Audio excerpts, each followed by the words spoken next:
Assalamualaikum warahmatullahi wabarakatuh. Saudaraku yang dirahmati Allah Subhanahu wa Ta'ala. Tidur adalah aktivitas sehari-hari yang diperlukan manusia. Namun, pernahkah Anda bertanya-tanya, kemana ruh pergi saat manusia tidur? Tidur juga kerap kali dianggap sebagai kematian kecil, sebab ketika tidur kita dalam keadaan tidak sadar. Lantas, kemana ruh pergi saat manusia tidur? Direktur Laboratorium Sistem Saraf di University of Toronto, yaitu Profesor Piver mengatakan bahwa tidur berguna untuk memulihkan kesegaran tubuh dan pikiran. Dalam dunia medis, fenomena ruh keluar dari tubuh disebut sebagai astral projection. Fenomena ini diyakini sebagai pengalaman supernatural yang tidak dapat dijelaskan oleh logika. Meskipun sulit untuk menjelaskan mengapa astral projection bisa terjadi, tetapi ahli medis menyatakan bahwa hal ini bisa saja disebabkan oleh adanya gangguan komunikasi di otak, karena seperti yang diketahui bahwa otak merupakan pengendali, serta pengatur segala kegiatan yang dilakukan tubuh, termasuk ketika seseorang bermimpi atau berhalusinasi. Ahli medis mengatakan bahwa ruh pergi saat manusia tidur merupakan salah satu bentuk halusinasi yang dibuat oleh otak ketika mengalami keadaan tertentu, seperti kelelahan. Menurut pandangan Islam, mengenai kemana ruh pergi saat manusia tidur, Ibnu Katsir dalam tafsirnya tentang firman Allah Subhanahu wa Ta'ala Quran Surat Az-Zumar ayat 42, yang artinya, Allah memegang jiwa orang ketika matinya dan memegang jiwa orang yang belum mati di waktu tidurnya, maka dia tahanlah jiwa orang yang telah dia tetapkan kematiannya dan dia melepaskan jiwa yang lain sampai waktu yang ditetapkan. Sesungguhnya pada yang demikian itu terdapat tanda-tanda kekuasaan Allah bagi kaum yang berfikir. Imam Ibnu Katsir berkata, dalam ayat ini terdapat dalil bahwa roh berkumpul di tempat Dia yang Maha Tinggi. Hal ini juga dijelaskan dalam hadis marfu, yang diriwayatkan oleh Ibnu Majah dan lainnya, demikian juga disebutkan dalam kitab Sahih Al-Bukhari Muslim yang diriwayatkan oleh Ubaidullah bin Umar dari Said bin Ubay dari bapaknya, dari Abu Hurairah radhiyallahu anhu, ia berkata bahwa Rasulullah shallallahu alaihi wasallam bersabda, "Jika kalian hendak beranjak ke tempat tidur, maka kibas-kibaskanlah sarung kalian, spray, sebab kita tidak tahu ada apa di dalam lipatannya." Kemudian hendaknya ia mengatakan, "Dengan namamu wahai Tuhanku, sesungguhnya saya meletakkan kedua sisiku dan dengan namamu pula saya mengangkatnya, jika engkau mengenggam jiwa saya, maka berikanlah rahmatmu, dan jika engkau ingin mengutusnya, maka jagalah ia seperti dengan hal itu engkau menjaga orang-orang solih." Al-Bukhari, jilid 8/87 dan Muslim, jilid 8/77. Ibnu Majah menjelaskan, apabila ruh keluar ketika tidur, ia berkelana mengikuti kemauan Allah Subhanahu wa Ta'ala ke segala pelosok negeri yang berpanjangan dari hidungnya. Adapun hadis yang diriwayatkan Al-Baihaqi daripada Abdullah bin Amru bin Al-As, yaitu, ruh dinaikkan ke langit semasa tidurnya dan disuruh sujud di Arash. Maka sesiapa yang bersuci maka dia sujud dekat Arash, dan sesiapa yang tidak bersuci maka dia sujud jauh dari Arash. Namun, sebaiknya sebelum tidur hendaknya kita membaca doa. Sebagian ulama berpendapat bahwa arwah orang yang meninggal dunia dan orang yang sedang dalam keadaan tidur berada di tangan Allah, hingga mereka saling berkenalan satu sama lain, sebagaimana dalam firman Allah, maka dia tahanlah jiwa orang, yang telah dia tetapkan kematiannya. Hal ini menunjukkan bahwa arwah yang dimaksud dalam ayat ini adalah arwah orang yang telah meninggal dunia. Kemudian Allah melepaskan arwah yang lain hingga pada waktu yang ditentukan. As-Sadi berkata, Allah melepaskan arwah hingga sisa waktu. Adapun Ibnu Abbas berkata bahwa Allah memegang jiwa orang yang telah meninggal dunia dan melepaskan jiwa orang yang masih hidup dan tidak ada kesalahan. Maha suci Allah, Dia sendiri dan atas segala sesuatu Dia maha mampu. Tentu saja dari penjelasan ini kami dapat mengatakan bahwa pertemuan antara seseorang dengan orang lain yang sama-sama telah meninggal dunia atau pertemuan secara roh.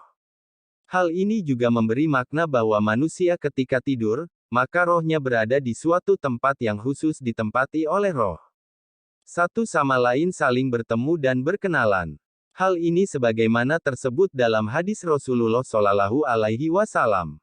Arwah adalah suatu kumpulan yang terkumpul dan mempunyai berbagai macam bentuk, maka siapa yang berkenalan dari bagian tersebut, maka ia akan rusak, dan barang siapa yang mengingkari darinya, maka akan berselisih. Hadis ini terdapat dalam kitab Sahih Al-Bukhari, dan makna dari hadits ini adalah ketika arwah itu berkumpul di alam arwah, baik itu arwah orang yang telah meninggal dunia atau yang masih hidup, yang terjadi adalah perbedaan-perbedaan dan bisa terjadi pertentangan. Oleh karena itu, bagi arwah yang baik, maka ia berkumpul dengan yang baik, dan tidaklah yang buruk berkumpul dengan yang baik. Ketika seseorang berada dalam keadaan tidur, roh manusia naik ke tempat berkumpulnya para roh, dan di sana ia dapat melihat pancaran sinar terang dari Allah Subhanahu wa Ta'ala. Namun, apakah sebenarnya hakikat keanehan yang kerap terjadi di alam mimpi? Untuk menjawab pertanyaan tersebut, maka marilah kita coba untuk membaca sabda Nabi dan menengok beberapa penafsiran hal itu. Muhammad bin Umar al-Maliki pernah menceritakan kepada kami, Abdul Wahab As-Sakafi menceritakan kepada kami dari Ayub As-Sakhtiyani, dari Muhammad bin Sirin dari Abu Hurairah dari Rasulullah Shallallahu Alaihi Wasallam, beliau bersabda, jika di akhir zaman telah dekat, maka mimpi seorang mukmin tidak menipu, namun mimpi kalian yang paling benar adalah yang paling jujur menceritakan mimpinya. Mimpi seorang mukmin adalah bagian dari 45 mimpi sebagai tanda kenabian. Mimpi ada 3, mimpi yang baik adalah kabar gembira dari Allah, mimpi menyedihkan datang dari setan dan mimpi yang terjadi pada di seseorang. Jika salah satu di antara kalian bermimpi sesuatu yang kalian benci, maka bangun dan salatlah, lalu jangan menceritakan kepada manusia.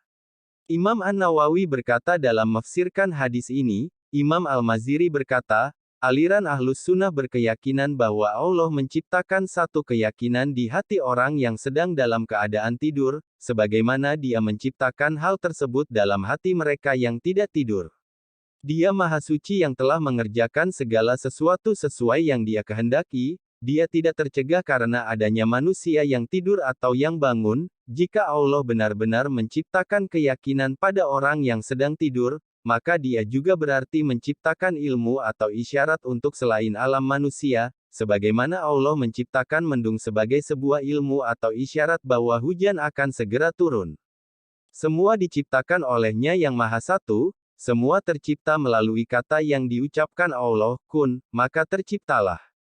Mimpi dan keyakinan yang diciptakan oleh Allah adalah sebagai ilmu atau isyarat terhadap hal-hal yang tersembunyi tanpa harus mendatangkan setan. Kemudian Ia menciptakan ilmu yang membahayakan dengan kehadiran setan lalu Ia menisbatkan hanya kepada setan saja, maka Ia pun akan hadir di sisinya walaupun pada hakikat Ia tidak melakukan apa-apa.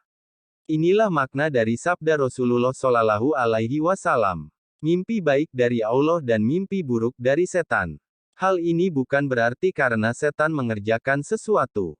Adapun ulama lain yang berpendapat sebagai tambahan dan apa yang disampaikan oleh Al-Maziri bahwa mimpi yang disenangi itu dari Allah sebagai bentuk penghormatan dan mimpi yang tidak baik datang dari setan, walaupun semua itu adalah ciptaan Allah dan semua melewati aturan serta kehendak-Nya. Maka pada semua itu tidak ada yang bisa dikerjakan oleh setan, namun ia datang kepada hal-hal yang tidak baik kemudian mengajak kepadanya. Dari pembahasan, kita dapat mengambil 3 kesimpulan. 1. Ketika seseorang dalam keadaan tidur, ia berada di alam arwah dan mimpi baik hanya datang dari Allah. 2. Mimpi yang bersifat rohani berada di alam arwah, sebab di sana semua saling bertemu dan yang tidak cocok akan saling bertentangan. Roh-roh yang selamat saling bertemu dan roh yang celaka tidak akan dapat bertemu dengan yang bahagia. 3. Jika kebaikan itu terpenuhi di saat tidur, maka pemenuhan itu terjadi pada hati bukan pada roh, demikian halnya jika terpenuhinya keburukan itu terjadi pada hati dan bukan pada roh, maka keburukan akan selalu menjadi pekerjaan setan, ia selalu memenuhi hati dengan kebingungan hingga orang lain menjadi ragu kepada kita. Itulah penjelasan mengenai kemana ruh pergi saat manusia tidur menurut pandangan medis dan Islam. Sesungguhnya hanya Allah yang mengetahui segala kebenarannya. Wallahualam bishawab. Terima kasih telah menonton, semoga videonya bermanfaat dan menambah keimanan kita. Jangan lupa subscribe dan tekan loncengnya supaya dapat notifikasi video bermanfaat lainnya. Wassalamualaikum warahmatullahi wabarakatuh.